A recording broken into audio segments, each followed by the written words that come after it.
réussi à inscrire et à garantir ce droit dans notre Constitution. Et puis c'est aussi une victoire parlementaire et je crois que c'était effectivement important aussi de le rappeler.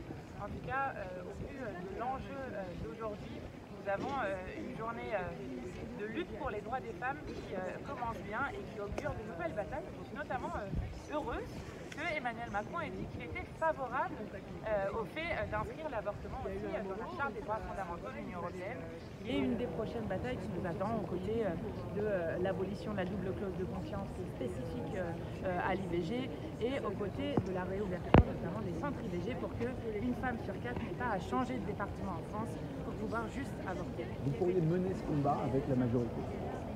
Je crois qu'on l'a fait. De fait, si j'ai arraché le premier vote le 24 novembre 2022, c'est de fait parce que la majorité l'a aussi voté, évidemment.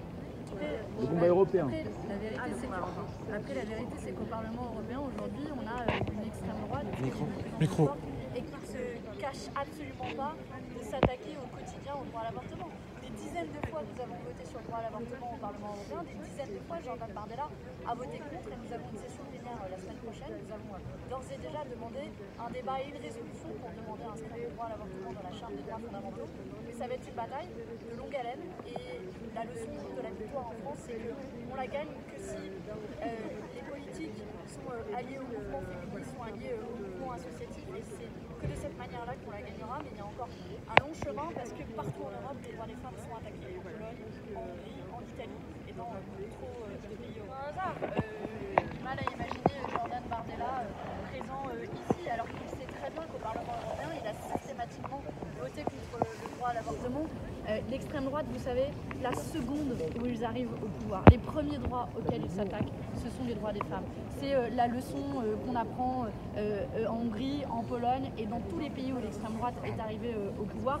Donc j'ai envie de dire, ils n'avaient de toute façon pas leur place ici pour ce jour qui restera, je pense, historique. Puis vous remarquerez, alors moi je voudrais quand même vous faire remarquer ça parce que tout le monde dit ici et là que Marine Le Pen aurait changé d'avis, que maintenant l'extrême droite française serait favorable au droit à l'avortement. Marine Le Pen siège avec des gens qui comparent l'avortement aux crimes de Daesh, qui comparent l'avortement à des meurtres de masse, voire à des génocides. Ce sont des députés qui actuellement siègent dans son groupe. Et surtout, j'aimerais que vous notiez que lors de la constitutionnalisation de l'IVG au Congrès, la moitié du groupe de Marine Le Pen n'a pas voté pour l'inscription de l'avortement dans la Constitution. Donc oui, le Rassemblement national et l'extrême droite restent toujours le premier ennemi des droits des femmes. Vous avez des boucles d'oreilles, mon choix, ma voix, c'est ça? Quelle est l'histoire de ces boucles d'oreilles? Qui sont des boucles d'oreilles qui ont été faites par des Slovènes et des Polonaises.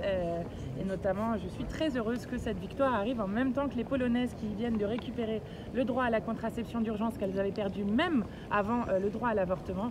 Et j'espère qu'elles récupéreront vite le droit à l'avortement. Puis ça fera réfléchir certains, parce que savez-vous que dans les élections en Pologne, nous étions sur le plus fort taux de participation depuis le début des élections. Pourquoi? Parce que les féministes ont notamment fait campagne sur le droit à l'avortement avec une participation qu'elles ont fait remonter et c'est grâce à ça que l'extrême droite a été chassée du pouvoir. Donc les femmes sont maîtres d'elles-mêmes, c'est ce que nous avons inscrit dans la Constitution et les femmes sont même capables d'écrire l'histoire. Bon, il y en a tellement. Un seul, le pire. Je sais pas, toutes les fois on nous a invisibilisés. Allez, peut-être la fois où je ne suis même pas arrivée à la tribune et qu'on m'avait déjà qualifiée de poissonnière et de folle dans l'hémicycle, je pense que ça donne un... Comment vous réagissez dans ces moments-là? J'ai réussi non seulement à le faire condamner, mais en plus de ça, aujourd'hui, cette même poissonnière que j'avais été voir, avec laquelle j'avais été au marché à 1h30 du matin, faire toute la journée avec elle, m'a écrit pour me souhaiter une belle journée de lutte des droits des femmes. Et elle était venue visiter l'Assemblée avec son mari, qui était lui aussi poissonnier. Et donc, en quelque sorte, c'est aussi une belle revanche sur celui qui, à l'époque, pensait m'insulter. Comment elle s'appelle? Comment? On va retrouver comment s'appelle la poissonnière. Bonjour. Patricia Serrand. C'était un discours qui replaçait cette victoire dans une longue décennie de lutte des droits des femmes. Et je pense que c'est important de rappeler que si cette victoire existe, si les femmes peuvent disposer de leur corps et que c'est maintenant inscrit dans la Constitution comme un droit fondamental humain, c'est grâce à ces femmes qui se sont battues depuis des décennies. Donc je crois que c'est bien de l'avoir rappelé. Et vous savez, nous, on est partisans de la 6ème République. Donc dans la Constituante, on aimerait rajouter le droit à la contraception qui est le corollaire du droit à l'avortement, et puis l'ensemble des droits qui sont en fait propres à la personne, qui fait qu'à tout moment vous êtes maître de votre vie, donc le droit à l'avortement, mais aussi le droit de mourir dans la dignité et même le droit de choisir son genre.